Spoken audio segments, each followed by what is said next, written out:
Bonsoir, voici l'analyse technique du CAC 40 pour le 24 avril. Avant de commencer, soyez bien prudent lorsque vous utilisez un produit, il faut absolument connaître son fonctionnement.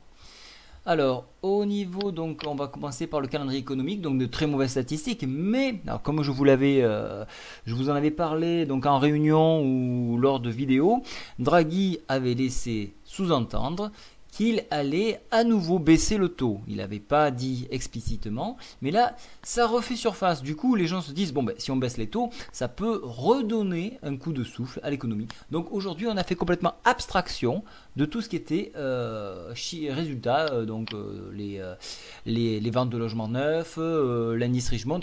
Tout ça, on n'en a que faire. Donc on s'est focalisé sur cette future bonne nouvelle. Alors en attendant, nous en avons profité allègrement puisque nous étions exposés uniquement à la hausse. Donc bravo à tous pour ceux qui ont suivi. Ça nous a permis donc, de dégager de jolis bénéfices. Alors pour demain, le calendrier économique, alors bon, on va un peu se poser probablement. Il faudra regarder donc en Europe le climat des affaires allemand, IFO. Donc ça c'est important.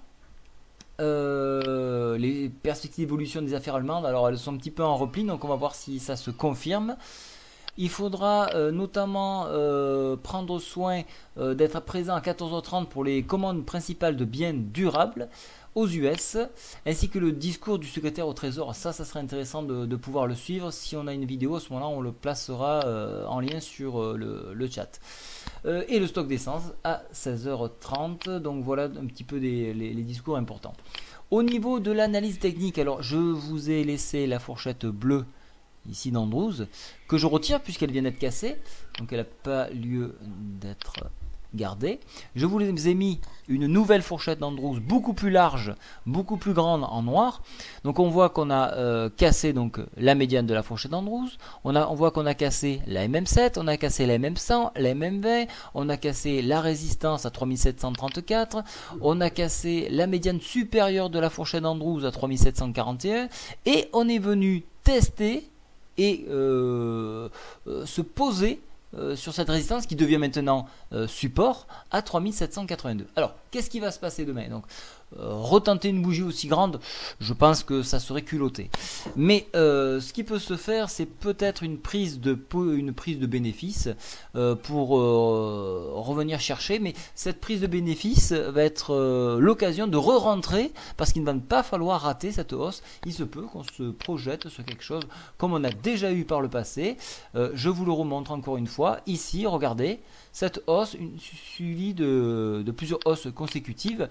Donc on peut revoir le scénario d'août, donc soyez très prudents. J'ai averti beaucoup de monde en chat par mail, c'est à nouveau en train de se profiler, donc soyez très prudents.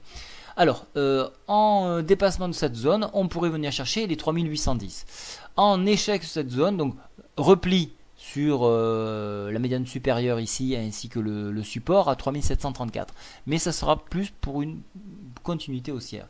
On peut remarquer également que le SAR haussier est venu remplacer le SAR baissier ici. Donc voilà, donc ça c'est important. On a cassé l'oblique ici, alors je vous la trace, je vous la montre, là on le fait ensemble. Voilà, ici, pardon, non, je vais y arriver. Voilà, l'oblique ici, regardez, elle a été cassée. Regardez, on a cassé ce niveau-là, donc ça a donné une impulsion que plus à la hausse. Alors au niveau des indicateurs, la MACD repart à la hausse, le stochastique repart à la hausse et le checking money flow. Alors regardez, les bears ont toujours l'avantage, mais se posent des questions. Vous voyez que les histogrammes sont de plus en plus petits. Pour moi, demain, dans un repli, il faut prendre une position à la hausse. Voilà, je vous donnerai plus de précision et un autre graphique par mail. Je vous souhaite à tous une très bonne soirée. Au revoir.